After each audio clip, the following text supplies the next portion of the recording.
Oh man, I haven't gotten that high pitch since the video I made called I Got the Spoon way back in 2016. What is going on, viewers? It is TVB, and I am watching, joining me this episode of Turtle Tuesday is Capa the Beaver. I'm playing Capa the Beaver is here tonight, and we are reviewing episode over there. There's my Paramount Plus. The episode 11 of 2012 Ninja Turtles. God, I can't. My apologies for the stammering. The 2012 Ninja Turtles series, and this is the episode 11 of season 1. And I really like how the episode opens with with Bradford like pestering Zever in his his fish tank, and Shredder's like, "Oh, you're useless in this form because he's a fish and he can't go out of water." Which, if only Zever, he's basically now the Aquaman. Now he's just a punching bag for of the Ninja Turtles universe. Like, now he's just like a punching bag for fish related jokes, and being only useful in water. Which, considering the Earth is 70% water, I'm pretty sure he's gonna be a lot more menacing in a future episode, just from what I can tell. And Shredder's like, he threatens Bradford to get his job done properly. He's like, oh, if not, Zever won't be the only one missing his legs.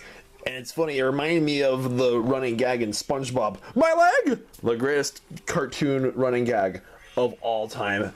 And I'm watching the part right now. I'm recording not the straight show, but the live reactions. The Mousers, the little chicken robots. I remember my friend John and I playing with those things. The little action figures I have of the Mousers with the Ninja Turtles themselves all the time when we were kids. But anyways, yeah, back to SpongeBob with the my leg sound effect. I remember watching this one bit from SpongeBob on Nickelodeon's YouTube channel. It's just but the question is, why is it my leg? Fish don't even have legs. I also I just watched the part where Baxter is caught by Bradford, and because it's Baxter basically talks Bradford into letting him work together, letting them work together because he's good at electronics. They can build robots and hack into phones, and they steal April O'Neil's phone in this episode, and he's like, "Oh, can you hack into this?" And it's I could see Baxter turning over a new leaf sooner or later, because Bradford's basically threatening to kill him if he doesn't hack into April O'Neil's phone, but he still hates the Turtles and sent all the Mouser bots onto the Turtles. I could okay, so I'm watching the part right now where he's encrypting the laptop, and yeah, I could see Baxter possibly turn a new leaf later in the series. Again, because this whole series of Turtle Tuesdays, I've been watching all these episodes just blind. Because I grew up watching the 2003 Ninja Turtles show, but I didn't ever get around watching the 2012 show until now. So, I'm really interested to see how things are going from here.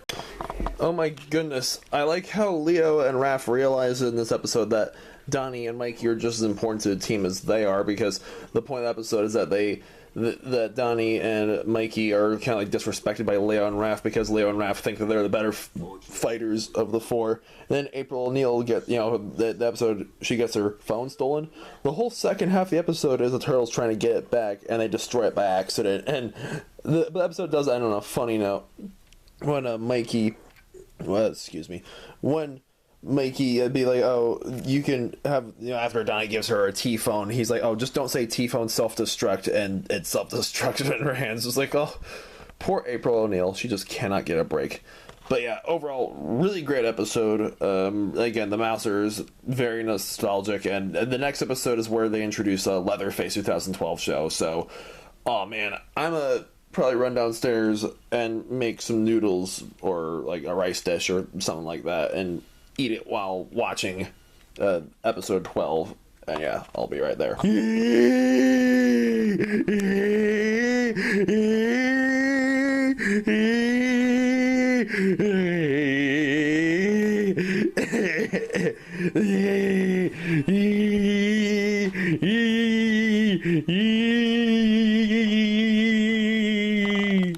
I just want to say I'm at the part where the Turtles turn on the news and they see Leatherface on the news, and the news reporter starts, "Are malicious mutants menacing Manhattan?" Those four words right next to each other, they're four M's, Kappa. Malicious Mutants Menacing Manhattan. Someone please turn that into a band name. That is just so metal. Malicious Mutants Menacing Manhattan. Alright, I need to edit this video and upload it before midnight and then go to bed. I just got done watching the episode 12. It came from the depths. We were introduced to Leatherface, and I like how Leatherface has gone through multiple like iterations over years, just like all the other Turtles characters. And seeing Leatherface like fight all the Krang bots with the Turtles this episode was, not gonna lie, it was really cool. Like, you guys, as most of you probably know, the Ninja Turtles came from comic books from Image Comics in the 80s, where the comics were, like, a lot darker and more violent than, like, any of the shows that we grew up watching. So, I'm very curious to look into, like, Leatherface's, like, comic book origins after watching this video to see, like, was he ever, like, in a more, like, darker adaptation? Like, was he ever, like, in a more darker comic storyline where, like, we see him, like, rip dudes in half or eat dudes or something like that? That would be, I'm not gonna lie, it would be like basically the Turtles answer to King Shark from the Suicide Squad, because Leatherface, I was introduced to Leatherface in the 2003 show, like way back in the day on Cartoon Network, and it's interesting seeing him go like, you know, over the years, like, because in the movie Mutant Mayhem, like he's not an alligator. It's actually a female crocodilian voiced by Rose Byrne, and she's a like a mutant saltwater crocodile from Australia.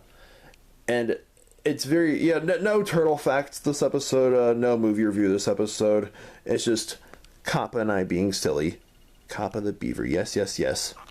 You guys should come when the weather gets nice again, like, you know, this coming spring. Y'all should come out to the zoo and see the American alligators at the zoo. That you guys might have seen my photo montage I did. But yeah, because I was talking about the gator keepers today, and I like how Mikey is sort of like the friend to Leatherface, and he's the one who goes out of his way to like have a heart and save Leatherface from the Krangs, and then take Leatherface, and even Leatherface has a very hard control over his mutant like tendencies, and he gets all aggressive, and even Splinter kicks him out, despite initially like applauding Mikey for being, you know, compassionate. Because hot take from me, alligators are very cute with their beady eyes and their stubby legs. Fight me. Alright, you guys, that's gonna do it for this episode of Turtle Tuesdays. Have a good night and stay beastly. Boop.